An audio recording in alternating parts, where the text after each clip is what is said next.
Hello friends, പുതിയൊരു വീഡിയോയിലേക്ക് സ്വാഗതം. യൂട്യൂബ് കൊണ്ടുവരാൻ പോകുന്ന പുതിയൊരു ഫീച്ചറിനെ കുറിച്ചാണ് ഇന്നത്തെ വീഡിയോയിൽ പറയുന്നത്. യൂട്യൂബിൻ്റെ കമൻറ്റ് സെക്ഷനിൽ ഒരുപാട് പേർ റിക്വസ്റ്റ് ചെയ്ത ഒരു അപ്ഡേറ്റ് ആണ് ഇപ്പോൾ ലോഞ്ച് ചെയ്യുന്നത്. എന്താണ് ഈ പുതുതായി വന്നിരിക്കുന്ന അപ്ഡേറ്റ് എന്ന് നോക്കാം. യൂട്യൂബിൻ്റെ കമൻറ്റ് സെക്ഷനിൽ ഒരു പുതിയ ഫിൽട്ടർ കൂടി കൊണ്ടുവരികയാണ്. റെസ്പോൺസസ് വിത്ത് ന്യൂ റിപ്ലൈസ് എന്ന ഓപ്ഷനാണ് യൂട്യൂബിൻ്റെ കമൻറ്റ് ഫിൽട്ടറിൽ വരുന്നത്. നിലവിൽ കമൻറ്റ് റെസ്പോൺസ് സ്റ്റാറ്റസ് എന്നതിൽ പോയാൽ നമ്മൾ റിപ്ലൈ ചെയ്തിരിക്കുന്ന കമൻറ്റ്സ്, അതുപോലെ നമ്മൾ റിപ്ലൈ ചെയ്യാത്ത കമൻറ്റ്സ്, ഇവയെല്ലാമാണ് ഫിൽട്ടർ ചെയ്യാൻ കഴിഞ്ഞിരുന്നത്.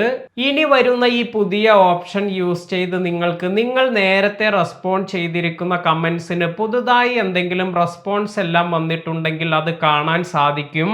അതിനാൽ തന്നെ ഓഡിയൻസുമായി കോൺവെർസേഷൻ കണ്ടിന്യൂ ചെയ്യാനും അതുപോലെ നമ്മുടെ കമ്മ്യൂണിറ്റി ബിൽഡ് ചെയ്യാനെല്ലാം ഈ പുതിയ ഫീച്ചർ സഹായിക്കും. ഈ ഫിൽട്ടർ ഡെസ്ക്ടോപ്പ് അതുപോലെ മൊബൈൽ സ്റ്റുഡിയോ ആപ്പിലെല്ലാം തന്നെ അടുത്ത ആഴ്ചയ്ക്കുള്ളിൽ ലഭ്യമാകും. ഇന്നത്തെ വീഡിയോ നിങ്ങൾക്ക് എല്ലാവർക്കും ഉപകാരപ്പെട്ടു എന്ന് കരുതുന്നു. വീഡിയോ ഇഷ്ടമായെങ്കിൽ ലൈക്ക് ചെയ്യുക. പുതിയ അറിവുകളുമായി മറ്റൊരു വീഡിയോയിൽ കാണാം. താങ്ക്